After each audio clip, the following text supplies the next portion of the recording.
9 News Plus weather, sponsored by Carrier Colorado. The future of home comfort is here. Thanks so much for joining us here on 9 News Plus. I'm meteorologist Chris Bianchi on this Wednesday morning, November the 9th. And, well, the forecast for today, fairly interesting for us here in the Denver area. We've got a cold front that is parked right over the south side of the metro area. It's really parked right over I-70, which means up by Fort Lupton, it's in the 20s. And a place like Castle Rock, Castle Pines, it's in the 60s. Huge differential in temperatures thanks to that front that is sitting right over the heart of the metro. Downtown, we're in the, I think around the 40s, depending on exactly where you are downtown, but huge temperature differentials right now spreading across the metro area. That is thanks to that cold front that I was mentioning, but most of us will be on the warm side today. That said, we do have a big cool down everywhere statewide for a day tomorrow, and with that we'll see some mountain snow. That'll be mainly today and tonight in terms of that snowfall. High fire danger will be today, and then we should see those fire weather conditions improve for tomorrow. So we got a kind of litany of concerns here. The main one, I think, for most of us will be these red flag warnings and these high wind watches and warnings for us on the eastern plains, where we could be talking about some wind gusts up to the 60-mile-an-hour range. Same for us into the San Luis Valley. Wind advisory for much of western Colorado, including the Grand Valley, Grand Junction on east into Montrose. Got that wind advisory. So just keep that in mind as you head out and about today, that we will be looking at some of those gusts in some cases. 50-plus mile-an-hour wind gusts, and in some cases could be talking about some 60-mile-an-hour wind gusts, especially into far eastern Colorado this afternoon and this evening. Good news is those winds should relax today, and by tomorrow and Friday it should be much calmer in terms of those winds. Now those temperatures, fascinating story. Look at that there. Pueblo right now it's 71, on up into Sterling it's 28. The mountain's much more, I suppose, a bit more even in terms of those temperatures right now. 40s and 50s for us into the mountains. But again, look at that for us here, and a closer look in. Look at these temperature differentials. Fort Lupton right now at 26 out there in southern Weld County. You go about 30, 35 miles south there to Castle Rock, you're at 62. So that is a 35-mile differential in terms of location between Fort Lupton and Castle Rock, and that is a 36-degree temperature differential. Downtown Denver, again, 37 degrees for us right now here downtown.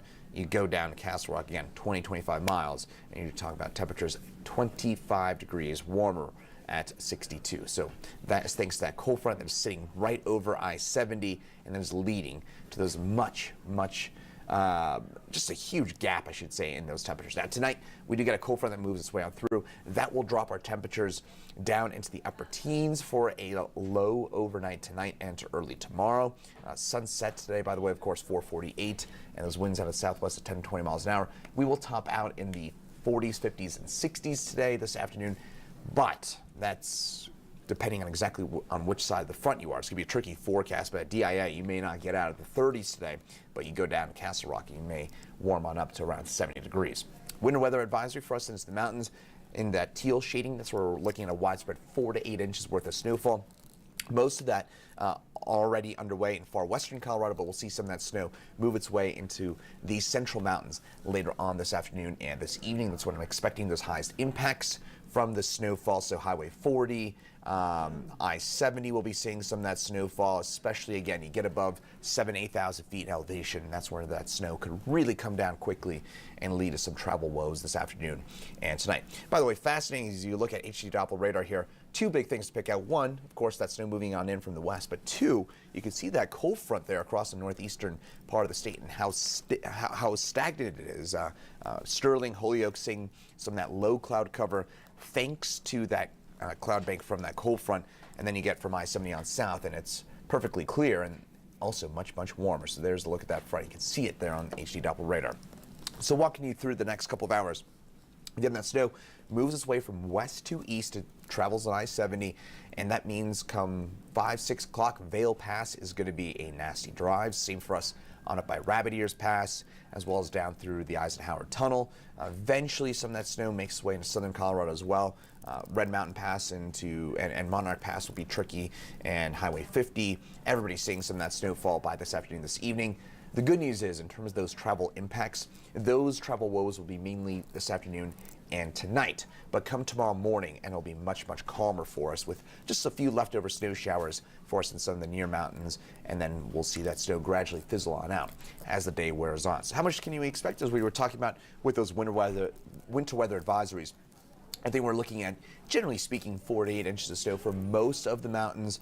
You go from I-70 on north, and we're going to see a slight nudging in those snowfall totals, especially, again, along and north of I-70. So places like Vail, Winter Park, Steamboat Springs are our usual hot spots for northern Colorado getting a bit more snowfall. Those areas will wind up with maybe closer to about 7 to 8 inches worth of snowfall, as opposed to places a little further south. I would say Telluride, Purgatory on north into Crested Butte, maybe about 4 or 5 inches of snow, as opposed to the higher end of the range for our friends along north of I-70. Now, as far as tomorrow's forecast is concerned for us here in Denver, it is much, much cooler for us compared to today. Again, I think parts of the metro today will get up to around 70 degrees. It's depending on this front, on exactly which side of the front you're on.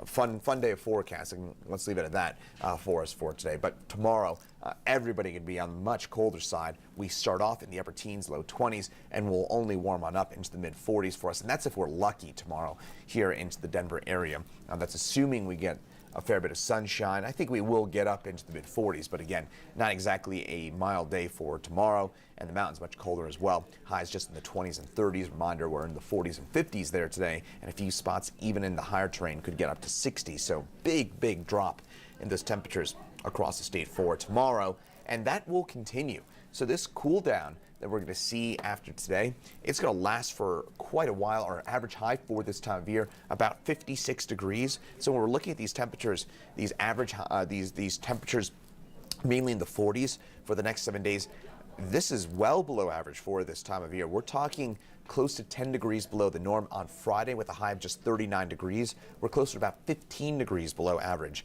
for the second week of the month of November. So this is very much a December-like chill.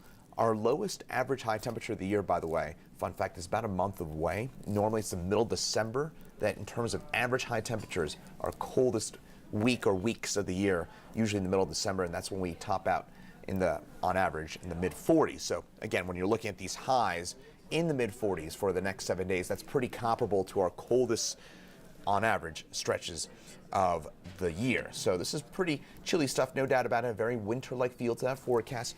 No significant snow chances in store. I know that we do have those snowflakes in play for next Monday and Tuesday. It does look like we'll probably end up with a bit of snow here in the Denver area and throughout parts of the mountains, but I'm not seeing anything too major from that. It's a pretty weak system.